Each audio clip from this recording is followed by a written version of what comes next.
Felipe, esto es lo que está pasando, lo que se está definiendo el próximo martes, el futuro de la reforma laboral. Así es. En medio de un ambiente que está muy caldeado, fíjese, Mucho. por ejemplo, que hay a esta hora una pelea en redes sociales absolutamente desapacible entre el ministro de Trabajo, Antonio Sanguino, y el senador Miguel Ángel Pinto, que es uno de los que firmó la ponencia de archivo, pero estamos en el punto de las descalificaciones personales, Felipe.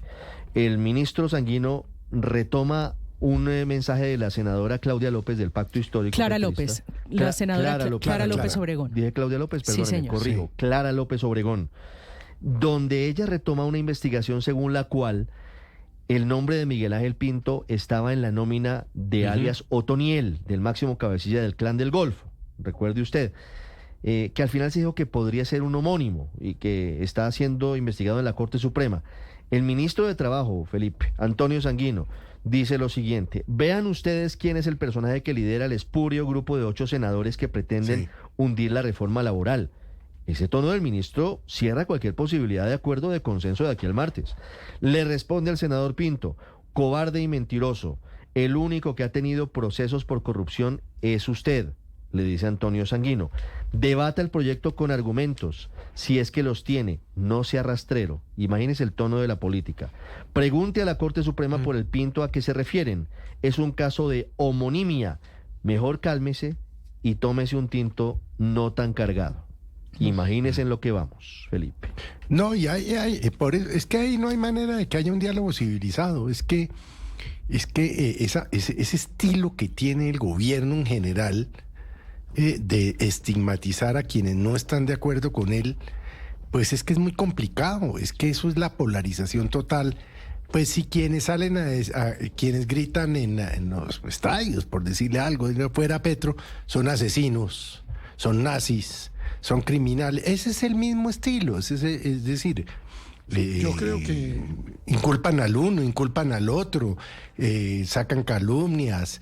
Bueno, en fin, ese es el estilo que se impuso y que impuso desde sus redes el propio presidente Pero Petro. además el presidente Sí, sí, Entonces no le pidamos peras al retuiteó el olmo. presidente la nota que publica Clara López dedicada Sí, sí. al desprestigio y no al debate de las ideas. Aurelio. Claro. Ricardo, yo Claro. creo que ese tono no le va a servir al gobierno. Si el gobierno pone la discusión de la reforma laboral en ese tono del ataque personal, no solo contra el senador Pinto, pues, sino contra cualquier otra persona de los 8, empezarán a decir cosas de todo el mundo. También he visto que el presidente Petro ha, digamos una palabra, frenteado a la senadora Lorena. Pues si ese es el tono, la verdad es que yo no le veo. Oye, la ninguna senadora Esperanza posibilidad Andrade de que- también sugiriendo que es corrupta sí. y demás.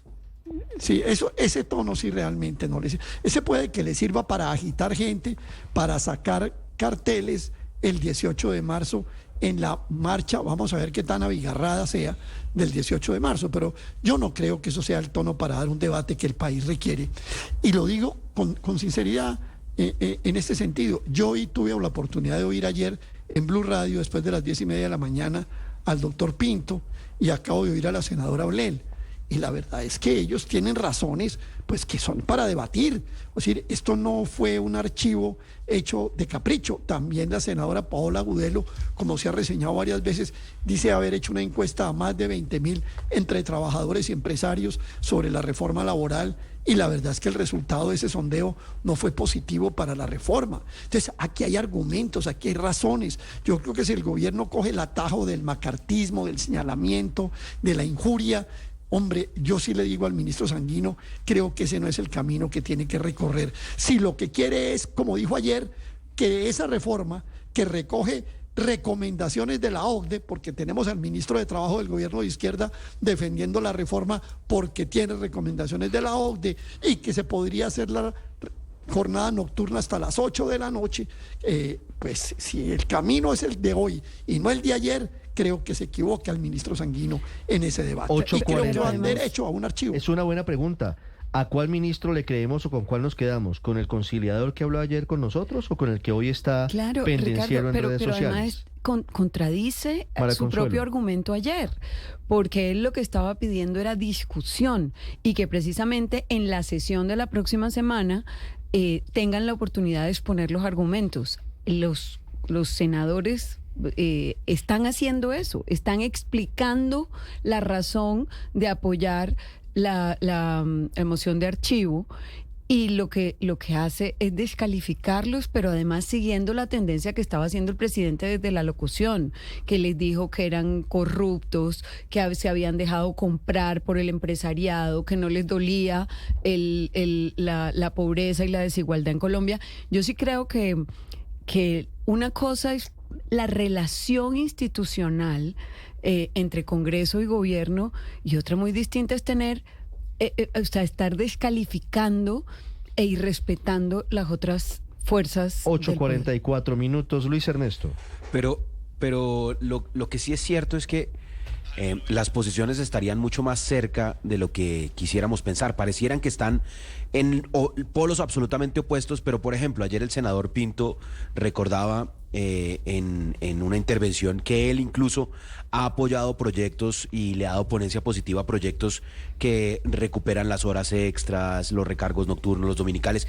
Y es que realmente, seamos francos, que a un vigilante le paguen 2.000 pesitos por hora más de trabajar en las noches, pues no va a empobrecer a nadie y no va a destruir 500.000 empleos. Entonces, sí había unas preocupaciones legítimas, creo yo, de los empresarios con todo lo que era el capítulo de derecho colectivo, que creaba como muchas incertidumbres en los temas de huelga, en los temas de pactos colectivos, todo el tema sindical, que era una causa no del presidente, no del ministro Sanguino actual, sino de la ministra anterior. Todo eso se eliminó en la Cámara. Entonces yo lo que creo, la verdad, es que ha habido imposibilidad de estos sectores de dialogar, de encontrar, porque puede que todo lo que propone el gobierno no sea hoy el momento ni tenga las mayorías, pero seguramente hay puntos en los que sí se pueden encontrar. Y eso pues no va a ser posible si no logran una discusión, pero yo coincido con ustedes, queridos compañeros, que es muy difícil en este tono de pugnacidad que se llegue a un punto distinto. Ojalá, y con esto concluyo, encontremos una salida parlamentaria a este entuerto. Con salida parlamentaria me refiero a que ojalá sea el Congreso de la República, la Comisión Séptima, el Senado, el que encuentre una salida que no ponga al país sin necesidad a ir a una consulta popular que vale 400.000 millones de pesos. Es democrática, llamarla antidemocrática sería absurdo, porque pues convocar al pueblo a preguntarle es democrático, pero realmente es gastar muchísimos recursos, es básicamente servirle en bandeja de plata la campaña del 2026 al presidente, que va a poder tener uso de recursos públicos para ir a hacer campaña, va a poder tener, se le va a dar permiso a todos los funcionarios públicos para hacer campaña en favor del sí.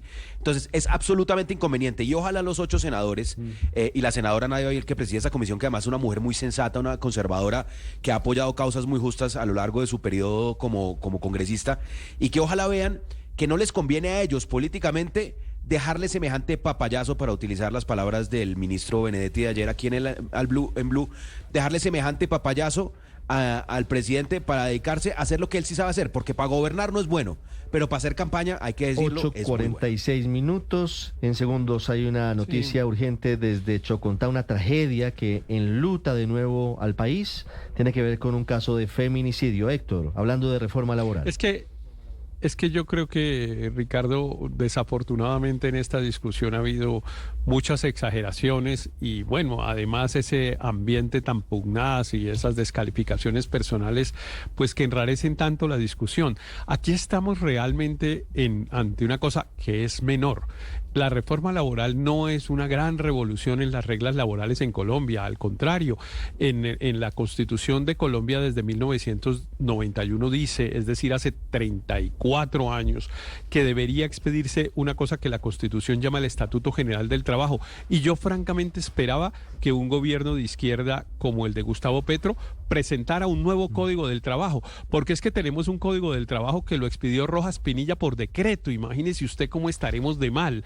Un Código del Trabajo que lo expidió Rojas Pinilla por decreto, y aquí le están cambiando 4 o 5 cositas totalmente menores, pero además la diferencia, digamos, entre los empresarios, los gremios económicos y el gobierno, o el texto que está, digamos, que estaba para aprobarse en el Congreso, son 2 cositas, que es la cantidad de aprendices del SENA que se deben contratar y sus condiciones, y la hora de inicio del pago de 100% de los recargos nocturnos. Son 2 discusiones en las cuales incluso las conversaciones que adelantó el ministro Sanguino con los representantes de los gremios económicos avanzaron hasta llegar a un punto casi casi de acuerdo, horas antes de la ponencia del archivo.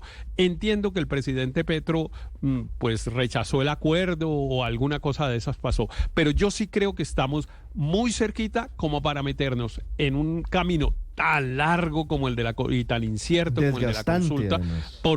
por una cosa menor. Mire, déjeme solo decir esto y con esto termino, Ricardo. Cuando los países usan este tipo de mecanismos de participación, referéndum, plebiscitos, en fin, lo hacen por temas que de verdad dividen a la sociedad, pues lo hacen por el aborto, lo hacen por un proceso de paz como se hizo en el plebiscito del 2016, por temas que de verdad dividen a las sociedades, que las polarizan, pero aquí sí se pagan los recargos nocturnos desde las 6 o las 7 de la noche, no puede ser un tema pues que nos polarice a tal. 8:49 Con mayor minutos. razón, es inexplicable que el presidente tilde de esclavistas, de mezquinos a quienes no apoyen. Si es un tema menor, como usted lo dice, pues ese lenguaje que si es mayúsculo en ofensas, pues debería moderarse. 8:49, Paola, Pero, para finalizar. Álvaro, antes. Ricardo, ese tono de la discusión viene desde hace años. Las partes están dedicadas a la batalla electoral del 26 desde hace más de un año. Solo piensan en eso. La polarización colombiana es de niveles superiores a la de Estados Unidos porque allá por lo menos la oposición no responde de la manera tan descompuesta. Por eso era esperable que Petro recurriera a mecanismos como la consulta popular, porque el estado actual de la discusión la va perdiendo.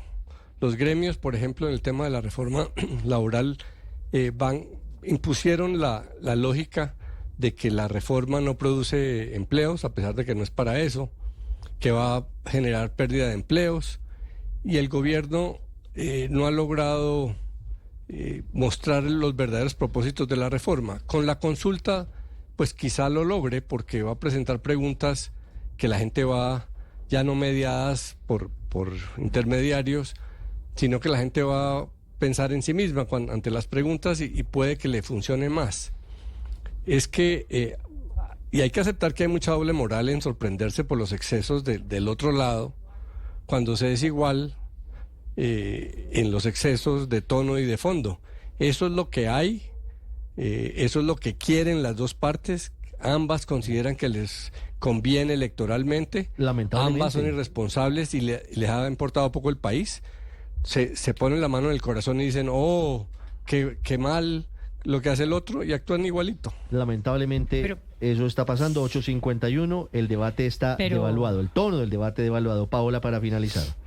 Pero doble moral sobre todo en esto, Ricardo, es que esa misma proporción, 8-6 votos, se dio en la tercera y en la cuarta del Senado cuando hundieron el proyecto de reforma tributaria en diciembre del año pasado, la famosa ley de financiamiento, que fue exactamente así. Esa fue la votación también en las dos comisiones del Senado. Entonces, ¿por qué entonces, me pregunto yo, el presidente de la República no convocó a marchas y no convocó a decir que van entonces a que sea el pueblo el que decida si quiere o no que le cobren impuestos? Pues porque obviamente no es un tema muy popular, pues no es es muy rentable, oportunista. Paola. Ahorita usted, claro, exacto. Pero ¿cuál es el rasero? Exactamente, la doble moral es del propio gobierno. Ahí está, que cuando se la hunde uno a una con la misma proporción, en la mismo Senado, en las dos comisiones económicas del Senado, en la tercera y cuarta, ahí sí entonces no hay alaraca. Lo máximo que dijeron era que el señor Efraín Cepeda le estaba dando un golpe blando y que, bueno, en fin, pero ahora sí, porque es oportunista, porque le conviene exactamente